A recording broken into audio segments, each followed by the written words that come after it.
Hello students, in this video we will discuss about chapter number 7, that is directing. In this chapter we will learn about the various objectives, various characteristics and the various elements which plays a really important role in the organization of directing. So let us start this chapter. So first let us understand what exactly directing is. So according to the book NCERT, directing means guiding, instructing and supervising people to perform the activities of the business. It is known as directing. In the context of management is given here, you just can learn that directing you can learn also in your NCERT book that directing refers to a process of instructing, guiding, counseling, motivating and leading people in the organization to achieve its objectives. So that's what we say directing is. So you see, directing contains so many elements which include communication, supervision, motivation and leadership.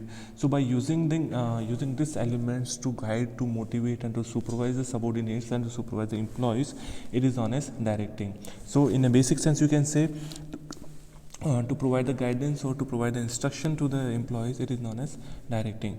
Let us understand what are the main characteristics of directing, then we will understand it better.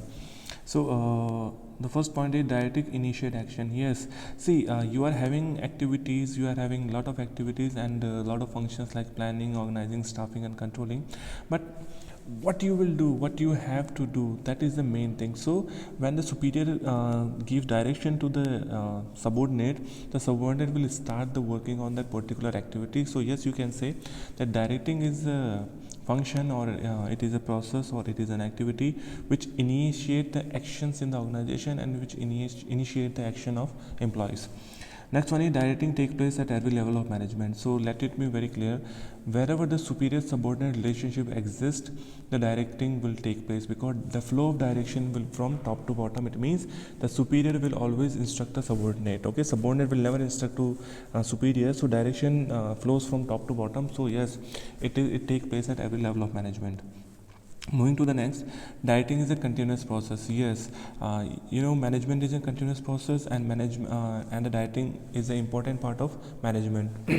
तो जब तक किसी organisation का काम चलता है, जब तक मैनेजमेंट चलेगा, तब तक डायरेक्टिंग फंक्शन चलता रहेगा. So yes, you can say directing is a continuous process, it never stops, because जब तक बिजनेस चलता है मैनेजमेंट कभी ख़त्म नहीं होता, एंड जब तक मैनेजमेंट चलेगा directing will be in the process.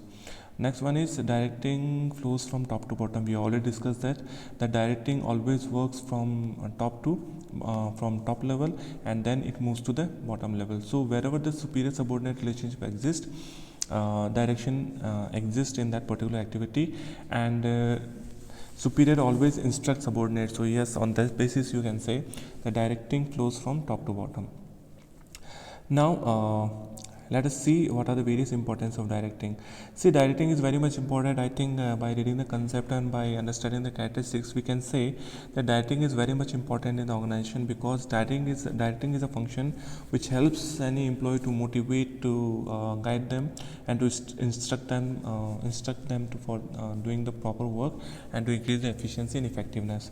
So let us understand the point. The first point is directing help to initiate action by people toward the organizational attainment of desired objective. Yes, जैसे अपने बात की कि whenever some kind of activities and whenever there is any kind of activity in the organization, the superior and supervisor, or you can say the boss will or the leader will always instruct the people, always instruct the employees to initiate or to take some actions towards the goal. So yes, the first importance, directing help in initiating the action in the organization. Directing integrates employees' effort. Yes, there are a lot of efforts because a lot of employees are working in the organization. So directing really helps to integrate or to combine these efforts to achieve the organizational goals. So the goal can be achieved efficiently and effectively. And next one is directing guides employees for the fully realize their potential and by motivation. Motivation is the element, and through leadership, a leader or a superior can motivate a subordinate, and subordinate can realize the full potential and effectiveness in them. So they will work according to full potential and according to their capabilities, which will really helpful for them too and for the organization itself. Okay, so yes, directing helps employer to guide employees to realize their full potential, which will be really beneficial for their future goal or future activities.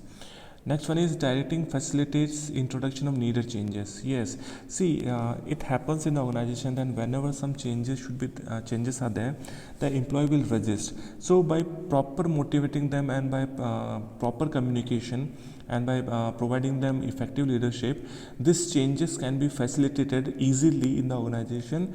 And these all elements like motivation, communication, leadership, they are the elements of directing. So you can say that directing really helps to introduce of new changes in the organization by motivating and by communicating properly with the employees. Last but not least, effective directing helps bring stability in the organization, because it fosters and boosts cooperation, commitment between the employees and management. And if the employees and management are working in harmony and with peace, then stability can be maintained in the organization. So these are the various importance of directing. So next one is principles of directing. This is one of the important concepts, principles of directing. See, while you are performing the function of directing, there are some basic principles which we have to look after, and which we have to take in the mind while performing the function. The first principle is maximum individual contribution. It means that direction technique should be used, or you can say that such direction technique should be used which emphasize on the complete potential of an employee. It means कि एक employ में जितना potential, एक maximum contribution वो कितना दे सकता है, it should be given in the organization, and for this the proper direction technique should be use. So this is the first principle, that there should be maximum individual contribution. Next one is harmony of objective. There can be personal objective, there are individual objective. So if the organization want to attain its goal, there should be peace between the individual objective and the organizational objective. And directing always works on this thing, that by providing proper motivation, by providing proper leadership, the peace should be maintained between the individual objective and organizational objective. Next one is unity of command. Yes, I think all of you know what exactly unity of command. This principle really insists that the employee should take order from one boss, or you can say there should be one boss who can guide and who can give instruction to the subordinates. Moving to the next, appropriateness of direction technique. Yeah, this is the quite important thing. That, see, when you want to motivate someone, when you want to provide leadership, then your technique of motivation, your technique of leadership should be appropriate according to the need and wants of the employees, because the capabilities, attitudes, needs, wants and other situations are quite different with different employees.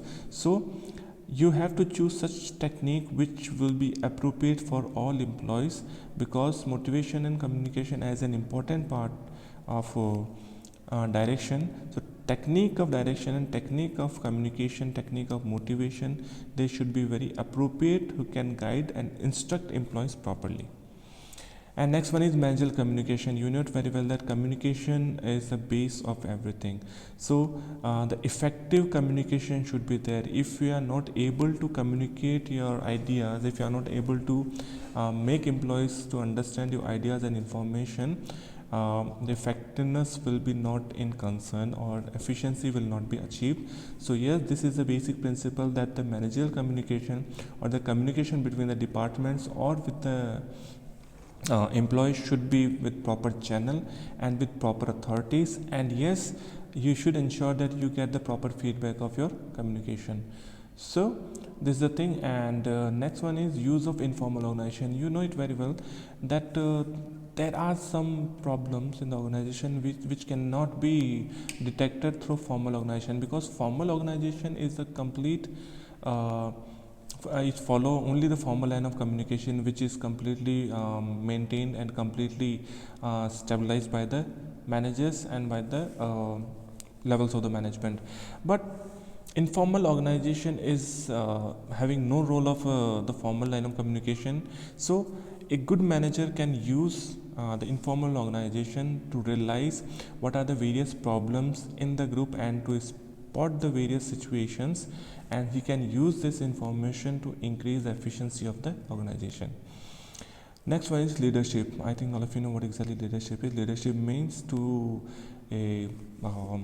power, or you can say it is the power to influence the people and to make people to work according to the leader and for the organization. So a good leadership can influence the employees and influence the workers for the positive direction and to create satisfaction among them. And last one is follow through. Follow through is something, it means that just giving orders or just to follow the techniques or just to follow the principle is not sufficient. You should follow through and you should get proper feedback for of your techniques, that are your techniques or are your instructions are working properly or not. So you should check them regularly, that are they working or not. So that what we call is follow through. Now we will move to the various elements of direction. So according to the book, there are 4 elements of direction: supervision, motivation, leadership, and communication. So let's see what exactly supervision is. I think supervision is simply means to supervise or to direct or to instruct the employees. Okay, so that is supervision. Okay, line is given here that supervision can be understood as a function of performed by supervisor. Who is a supervisor? A supervisor is the highest rank worker, highest rank worker and lowest rank manager. Okay, so it doesn't mean that supervisor only the supervising only belongs to the lower level. Supervising means to supervise your subordinates, to guide them, to instruct them, and if any conflict happens between the workers or employees, the supervisor should solve them at their own level.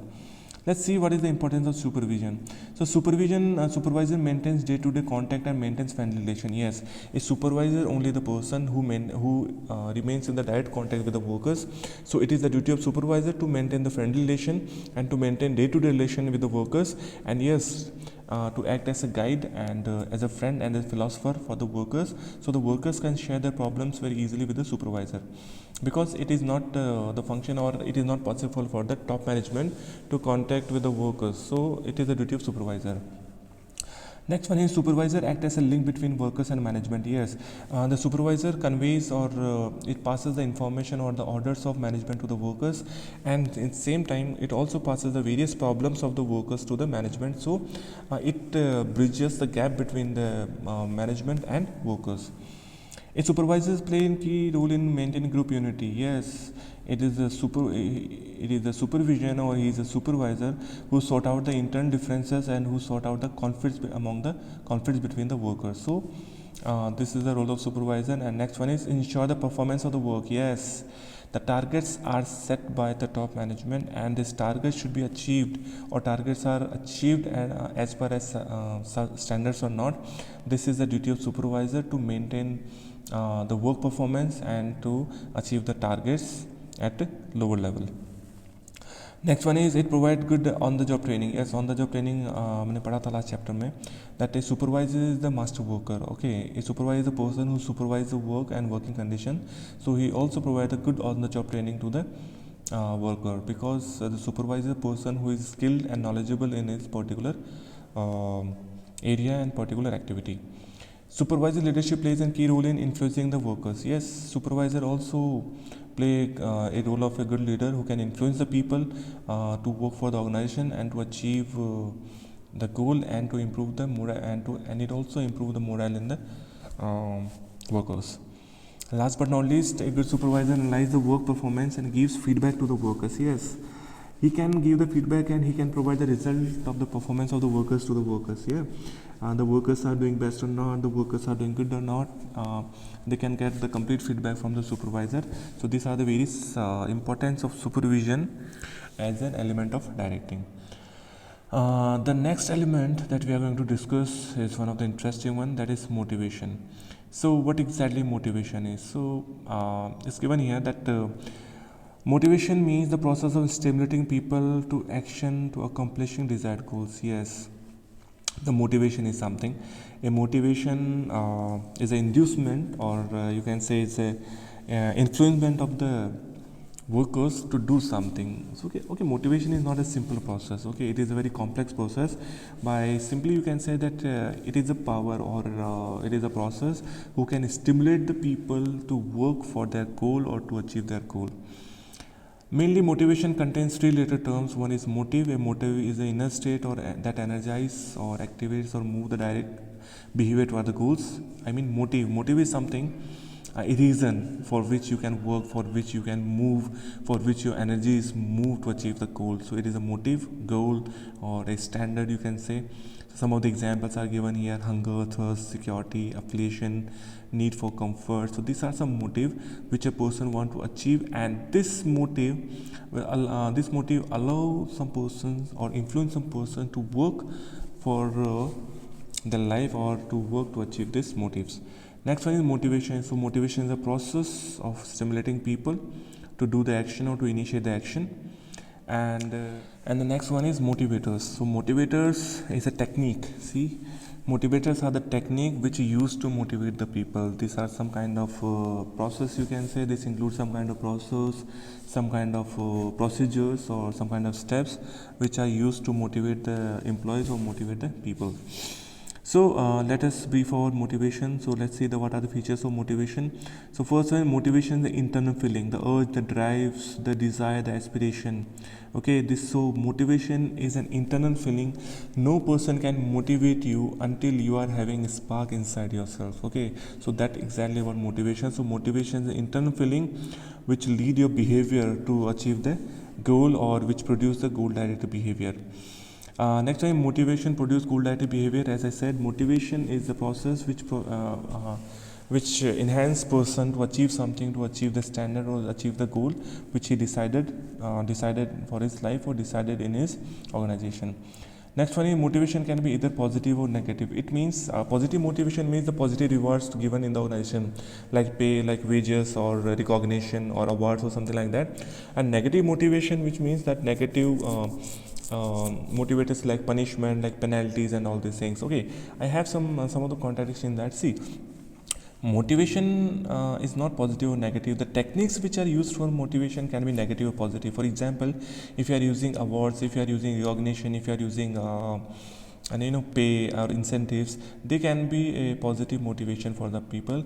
And penalty, punishment, and threatening, these are the negative techniques which are used for motivation, but result could be positive for that. Next one is motivation is a complex process. I told you already, because the needs, the wants, the desire, the urge, the derives of the people are different in nature. The nature of the people are different, the background of the people are different, the need of the people are different, and it is not possible to motivate people from one technique or from one motive or from one motivator. So that's why motivation is a very complex process. It is very hard to understand how we can motivate the person, because the expectations are different, the needs are different.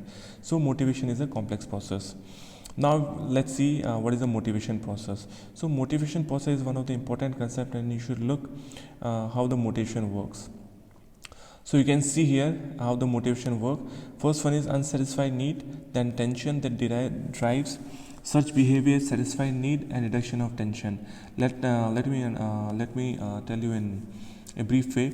First, there is an unsatisfied need. I mean, suppose a person is very hungry, and if you want something, so it will create the tension. The unsatisfied need will create the tension in the mind of the person or in the heart of the person, and due to this tension, he will look for the derives. He will think for the derives which he can use to reduce his tension. So to find out these derives, he will search for them. Okay, and that what we say is search behavior. He will search the various derives by which he can satisfy his need. After his need is satisfied, okay, after the search behavior, after he will get the derives, or he will get something by which he can satisfy his need, or by which he can satisfy his unsatisfied need. So his need will be satisfied, and when his need will be satisfied, his tension will be reduced. So this is the complete process of motivation, which is given in your NCERT. Now let's see what is the importance of motivation. So motivation is very important. It is a very important phenomena. You see, motivation is in a different way. Motivation have different techniques, and these different techniques are used to influence people or to stimulate people to achieve the behavior. So that's why in the modern concept of the organization, many organizations are conducting motivational seminar or motivation classes in a period of time. So the employees get motivated and they can work for themselves and for organization too. So let's see in some points. Motivation helps to improve the performance level of employees, that's for sure, because it induces them and it led them to work for the organization if they are motivated properly. Suppose if some person is not getting good salary, so you can motivate him by providing him good wages and good salary, so he will give the maximum effort, so it will definitely help to help employees to perform better.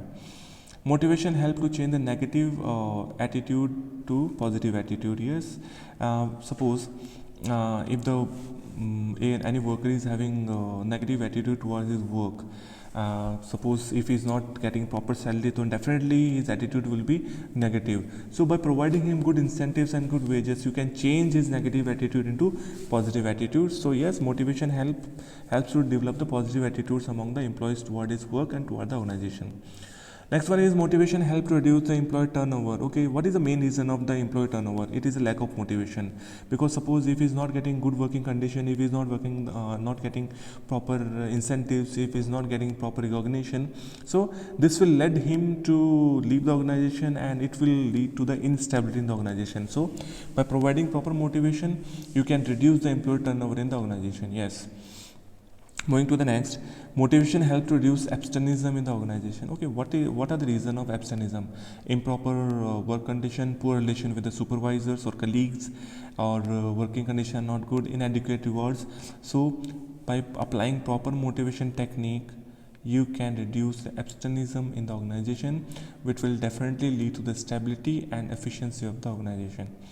Next one is it help the manager introduce new changes. Yes, हमने पहले भी बात की थी कि नए changes जब भी आते हैं the employ will definitely resist them, but by motivating them and by making them understand that the changes are good for them, by motivating them positively, you can definitely introduce new changes which are needed for the organisation.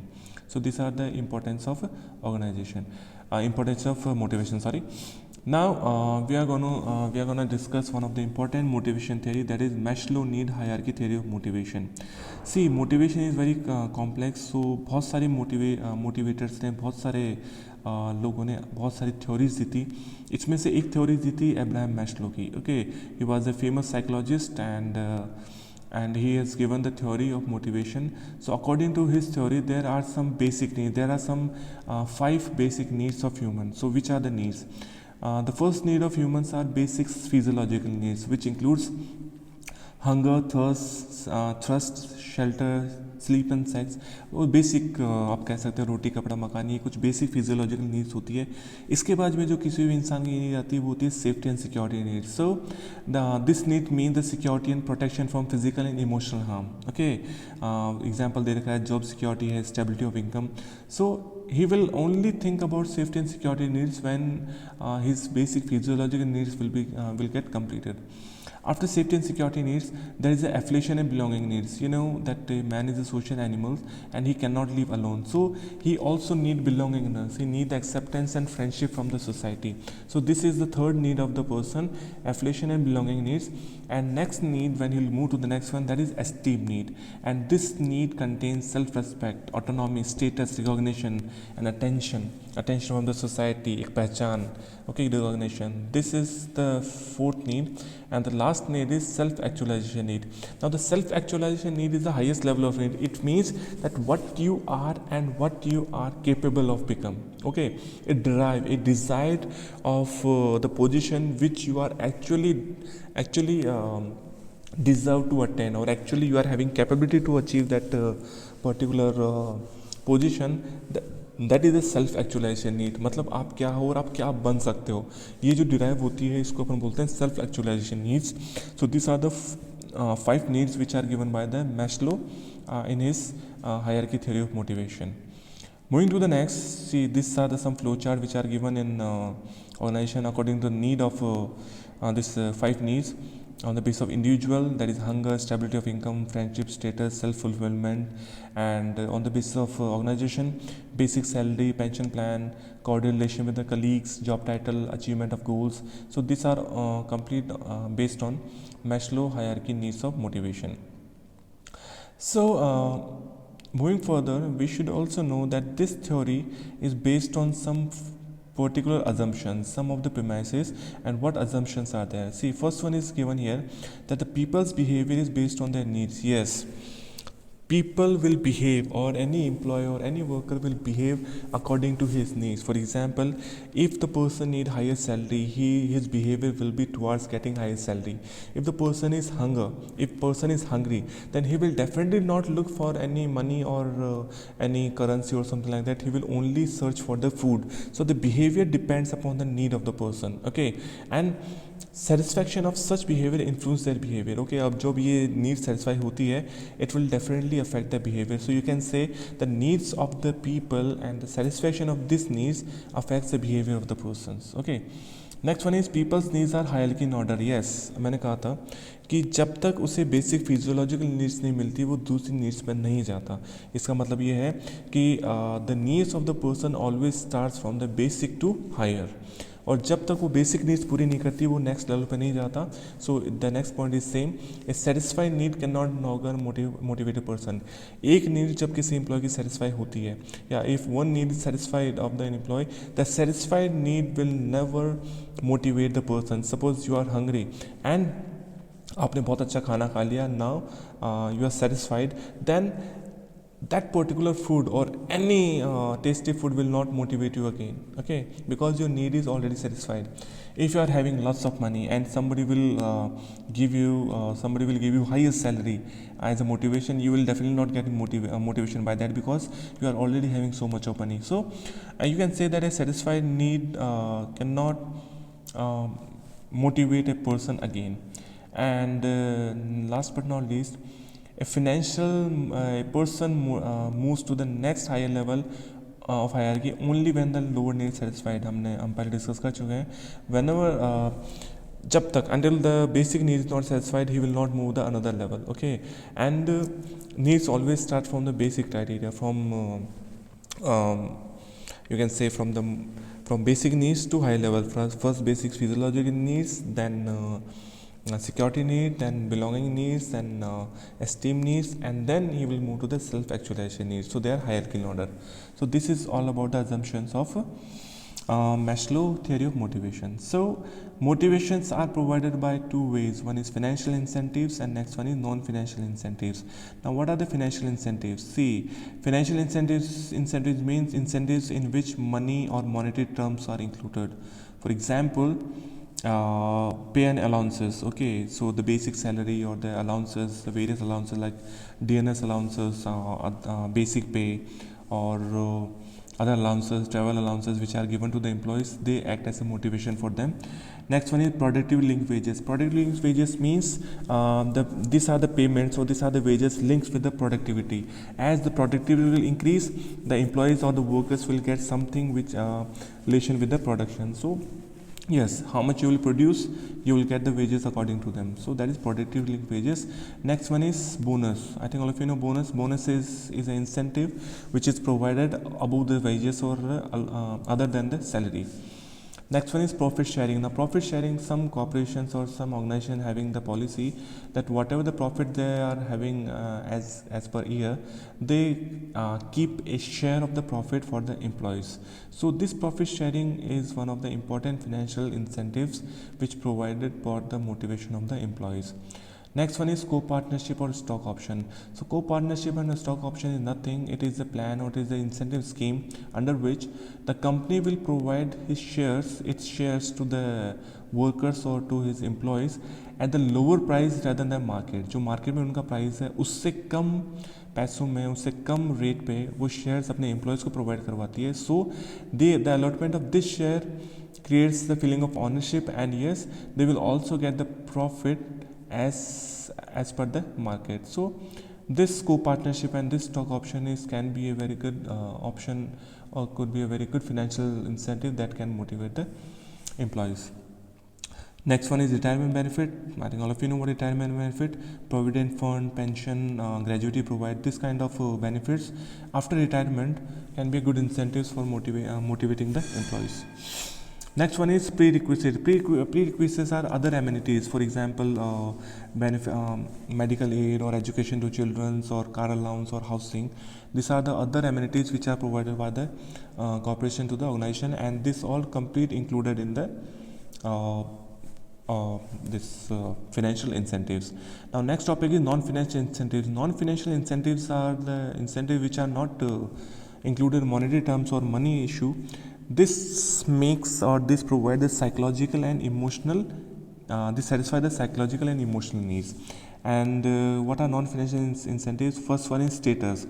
Now status is something which means the providing higher rank to the workers, which lead to the authority, which lead to the increment in authority, responsibility, and also the prestige in the organization. So it gives the psychological and social and also satisfy the esteem needs of the person.